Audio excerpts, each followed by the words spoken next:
అంటే 3 కోట్ల రూపాయలకు సంబంధించినటువంటి అవినీతికి సంబంధించి మీరు ఫోర్జరీ చేశారు అని చెప్పినటువంటి మాటలు సాక్ష్యాలేవి మేడం? సాక్ష్యాలేవి ఇప్పుడు నా దగ్గర ఉన్నాయి. ఎంక్వైరీ రీ ఎంక్వైరీ కూడా చేశారు 2 సార్లు పేపర్ లో వచ్చినాయి, కానీ నన్ను ఎందుకు సస్పెండ్ చేయలేదు?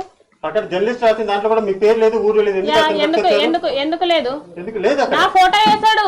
అవునండి, పేరు లేదు, ఊరు లేదంటే మొత్తం నా ఫేస్బుక్ నా ఫోటో వేసాడు. పేరు వేయాల్సిన అవసరం లేదు కదా.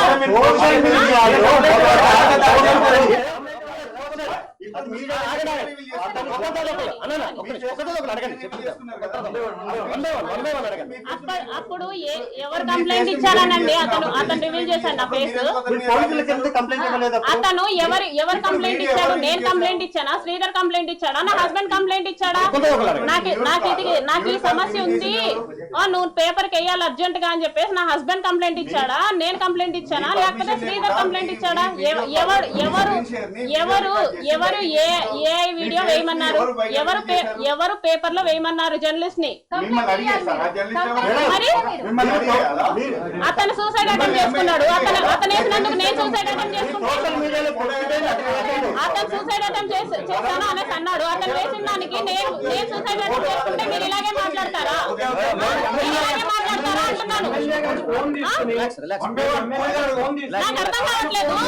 నాకు అర్థం కావట్లేదు ఆయన అడిగే మాట. ఆయన వేసినందుకు నేను సూసైడ్ చేసుకుంటే నువ్వు ఇలాగే మాట్లాడతావా? ఆయన వేసినందుకు నేను సూసైడ్ చేసుకుంటే నేను సూసైడ్ చేసుకుంటే నువ్వు ఇలాగే మాట్లాడగలిగేవాడు. నా పర్మిషన్ లేకుండా నా లైఫ్ లో